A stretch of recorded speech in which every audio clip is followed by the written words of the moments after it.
morning everyone. Welcome in political science class. Chapter 4 Executive, page number 85.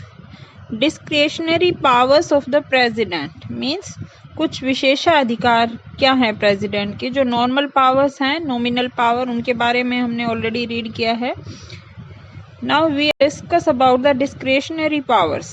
On the basis of the above discussion, can we infer that the president has no discretionary power under any circumstances? means सिर्फ nominal power ही हैं क्या? This will be an incorrect assessment. Constitutionally, the president has a right to be informed of all the important matters and the deliberations of the Council of Ministers. Deliberation means विचार व्यक्त करना, कि president को ये right है कि जो भी इम्पोर्टेंट मैटर्स हैं उनके रिगार्डिंग काउंसिल ऑफ मिनिस्टर्स उनको इन्फॉर्म करे. The prime minister is oblige to furnish all the information that the president may call for. और कोई भी इंफॉर्मेशन के रिगार्डिंग प्रेसिडेंट जो है प्राइम मिनिस्टर को कभी भी बुला सकते हैं. The president often writes to the prime minister and expresses his views on the matters confronting the country. Countries के अंदर जो भी इश्यूज हैं उनके रिगार्डिंग कभी भी जो प्रेसिडेंट हैं उनको बुलाकर प्राइम मिनिस्टर के व्यूज जान सकते हैं. Beside this there are at least 3 situations where the president can exercise the powers using his or her own discretion. मतलब अपने विशेषाधिकार का 3 कंडीशन में यूज करते हैं. क्या हैं वो? In the first place, we have already noted that president can send back the advice given by the council of minister and ask the council to reconsider the decision. ये तो already हमने read किया है कि president को signature तो करने होते हैं, लेकिन वो एक बार काउंसिल ऑफ मिनिस्टर को रिकंसिडर करने के लिए कह सकते हैं. In doing this the president acts on his own discretion when the president thinks that the advice has certain flaws or legal lawlessness. means ऐसा वो तभी करते हैं जब उन्हें लगता है कि उसमें कुछ कमियां हैं, किसी भी एडवाइस में कुछ सर्टन कमियां हैं और या कोई कानूनी कमी है या कोई गलती है. ऐसा वो तभी कहते हैं रिकंसिडर करने के लिए. और that it is not in the best interest of the country, या फिर कोई चीज कंट्री के इंटरेस्ट में नहीं है. The president can ask the council to reconsider the decision although the council can still send back the same advice and the president would be then bound by the advice. और अगर council of minister again उनके पास उस advice को send करते हैं जिसको reconsider करने के लिए दिया है, तो फिर वो उनको बाउंड होते हैं उस एडवाइस को मानने के लिए. And the president would then be bound by the advice. Such a request by the president to reconsider the decision would naturally carry a lot of weight. और प्राइम मिनिस्टर का इस टाइप से किसी भी डिसीजन को reconsider करने के लिए कहना ही बहुत मैटर करता है, मायने रखता है. So this is one way in which the president can act in his own discretion. इस तरीके से वो अपने विवेक के आधार पर जो है ये डिसीजन लेते हैं कि किस चीज़ को रिकंसिडर करने की ज़रूरत है, किस डिसीजन को. सेकेंड जो है, जो उनका डिस्क्रिशनरी पावर है, the president also have veto power by which he can withhold or refuse to give assent to the bills other than money bill passed by the parliament.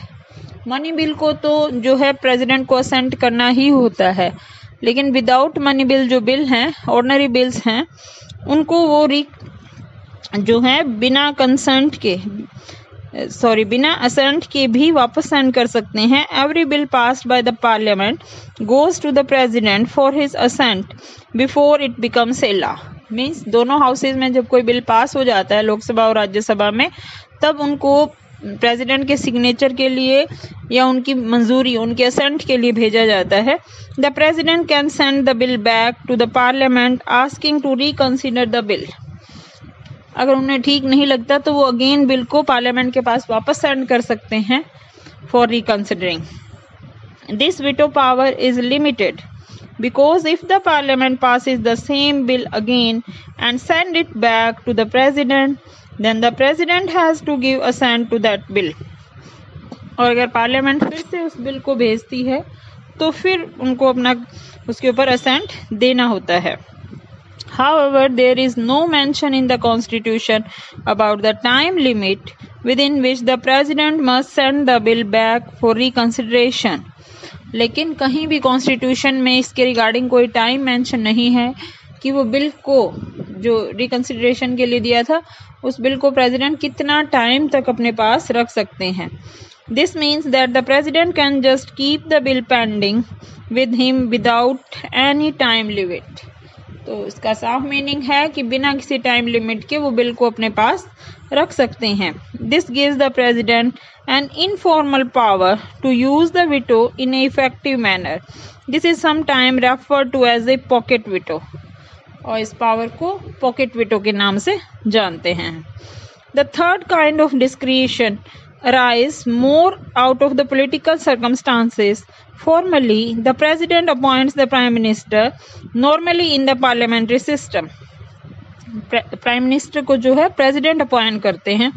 A leader who has the support of the majority in the Lok Sabha would be appointed as prime minister.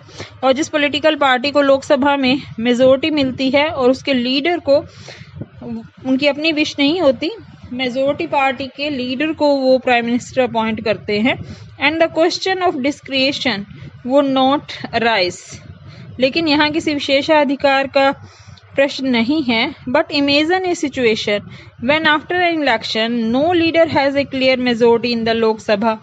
Imagine further that after the attempts of the 4G alliance, 2 or 3 leaders are claiming that they have the support of the majority in the house.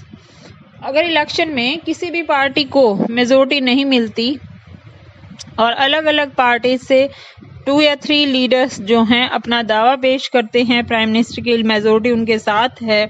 Now the president has to decide whom to appoint as prime minister. तो ये power फिर president के पास है, उनको decide करना पड़ता है किसको वो प्राइम मिनिस्टर अपॉइंट करे.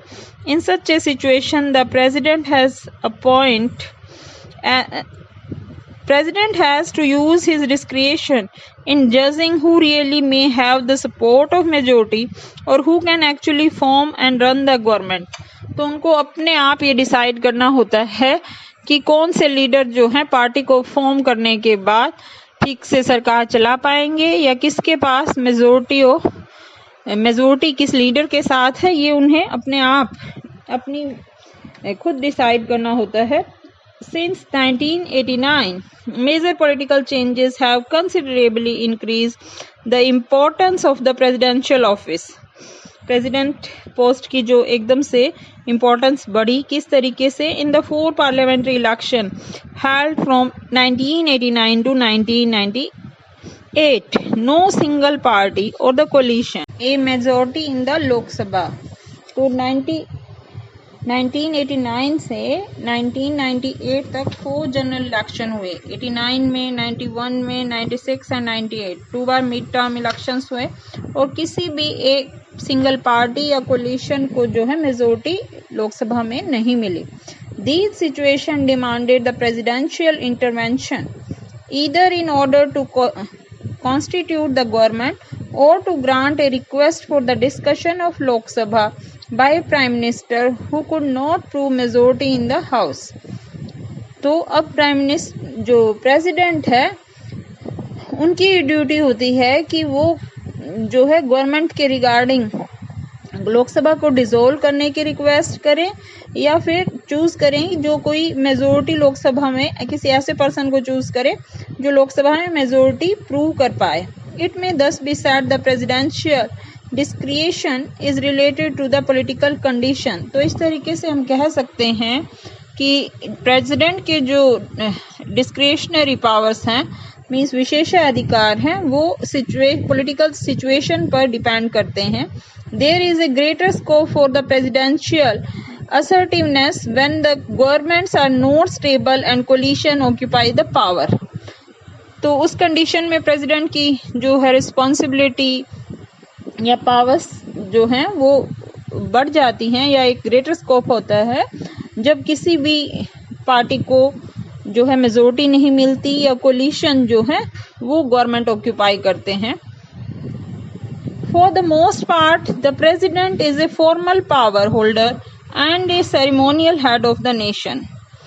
और ज़्यादातर जहाँ पार्लियामेंट्री फॉर्म ऑफ गवर्नमेंट है, जो प्रेसिडेंट है वो एक सेरेमोनियल हेड है, मीन्स शोभाएं जो अलंकार के तरीके से देखने में बहुत सारी उनको पावर्स दी गई हैं, बहुत सारी रिस्पेक्ट दी जाती है।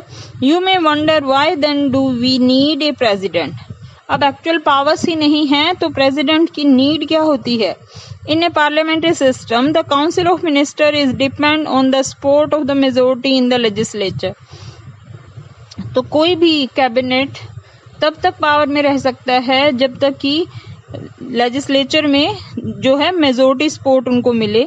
This also means that the council of ministers may be removed at any time and a new council of minister will have to be put in the place. तो किसी भी टाइम पर काउंसिल ऑफ मिनिस्टर को remove किया जा सकता है और उसकी जगह एक नई काउंसिल ऑफ मिनिस्टर को चूज किया जाता है। Such a situation requires a head of the state who has a fix term. तो इस कंडीशन में हमें कोई हेड ऐसे चाहिए होते हैं जिनका जो टाइम पीरियड है वो फिक्स हो, who may be empowered to appoint the prime minister and who may symbolically represent the entire country. जो प्राइम मिनिस्टर को अपॉइंट कर सके इस सिचुएशन में और जो है पूरे कंट्री को, एंटायर कंट्री को सिंबलाइज करते हैं। This is exactly the role of the president in ordinary circumstances. Besides, when no party has a clear majority, the president has the additional responsibility of making a choice and appointing the prime minister to run the government of the country. और उस situation में president की power जो है बढ़ जाती है या रिस्पॉन्सिबिलिटी भी बढ़ जाती है जब किसी भी मेजोरिटी पार्टी को लोकसभा इलेक्शन में मेजोरिटी नहीं मिलती है। This is all for today. Thank you.